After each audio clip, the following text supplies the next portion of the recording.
ಮತ್ತೆ ನಮ್ಮ ಬೆಂಗಳೂರಿಗೆ ಸ್ವಾಗತ. ನಿಮಗೆಲ್ಲ ಕಬ್ಬನ್ ಪಾರ್ಕ್ ಗೊತ್ತಿದೆ, ಆದರೆ ಚಾಮರಾಜೇಂದ್ರ ಉದ್ಯಾನ ಗೊತ್ತಾ? ಯಾವುದು, ಎಲ್ಲಿದೆ ಅಂತೀರಾ? ಅದೇ ಕಬ್ಬನ್ ಪಾರ್ಕ್ ಚಾಮರಾಜೇಂದ್ರ ಉದ್ಯಾನ ಆಗೋ ಸಾಧ್ಯತೆ ಇದೆ.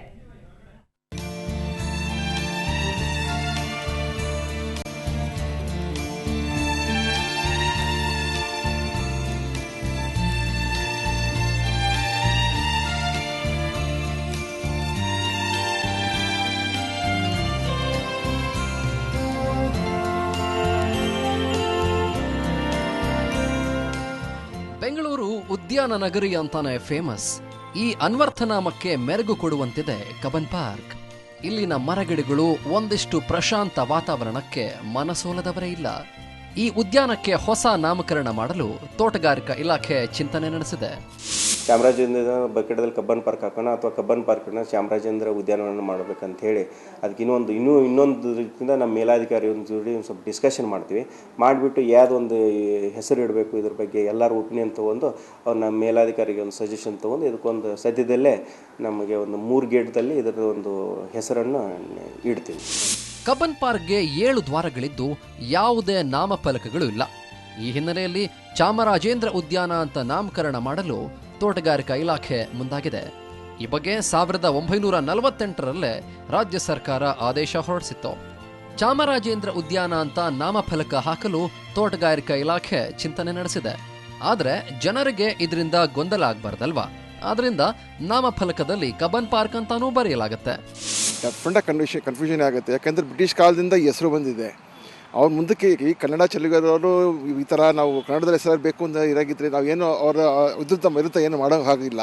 ಸೊ ಅದರಿಂದ ಆ ಹೆಸರು ಇಟ್ಟಿದ್ರು ಅದ್ರ ಪಕ್ಕದಲ್ಲಿ ಇನ್ನೊಂದು ಕಬ್ಬನ್ ಪಾರ್ಕ್ ಅಂತ ಇಟ್ಟರು ಬ್ರಾಕೆಟಲ್ಲಿ ಹಾಕಿದ್ರು ಅದು ಭಾಳ ರೀತಿ ಒಳ್ಳೆಯದಾಗುತ್ತೆ. ಜನಗಳು ಗೊತ್ತಾಗುತ್ತೆ ಕಬ್ಬನ್ ಪಾರ್ಕ್ ಅಂದರೆ it is very famous park in hole of Karnataka.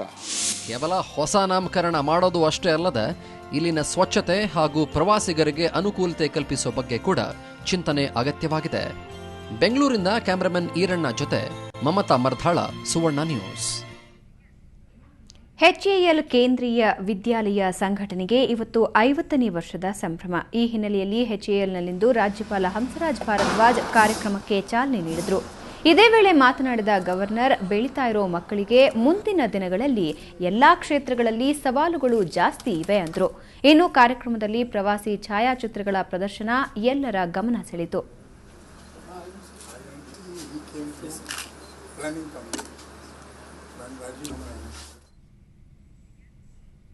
ಇಂದು ವಿಶ್ವಕರ್ಮ ದಿನಾಚರಣೆ. ಈ ಹಿನ್ನೆಲೆಯಲ್ಲಿ ಬೆಂಗಳೂರಿನ ಚಾಮರಾಜಪೇಟೆಯಲ್ಲಿ ಇವತ್ತು 5ನೇ ವಿಶ್ವಕರ್ಮ ವಾರ್ಷಿಕೋತ್ಸವ ನಡೆಯಿತು.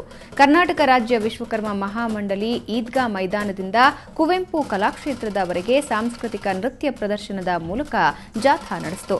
ಈ ವೇಳೆ ಮಹಾಮಂಡಳಿಯ ರಾಜ್ಯಾಧ್ಯಕ್ಷ ನಾಗರಾಜಾಚಾರ್ ಮಾತನಾಡಿ, ವಿಶ್ವಕರ್ಮ ದಿನಾಚರಣೆ ಆಚರಿಸೋ ಸೆಪ್ಟೆಂಬರ್ 17ರಂದು ಸರ್ಕಾರ ರಜೆ ಘೋಷಿಸಬೇಕು ಅಂತ ಆಗ್ರಹಿಸಿದರು.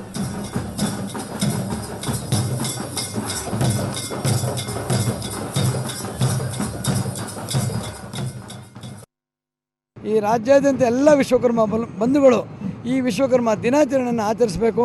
ಈ ರಾಜ್ಯ ಸರ್ಕಾರ ಈ ದಿನಾಚರಣೆಯನ್ನು ಆಚರಿಸಲಿಕ್ಕೆ ರಜಾ ಘೋಷಣೆ ಮಾಡಬೇಕು ಅಂತೇಳಿ ನಮ್ಮ ಮೊದಲನೇ ಬೇಡಿಕೆ. ಅದೇ ರೀತಿ ರಾಜ್ಯದಲ್ಲಿರುವಂಥ ವಿಶ್ವಕರ್ಮರಿಗೆ ಪ್ರವರ್ಗ ಒಂದಕ್ಕೆ ತರಬೇಕು.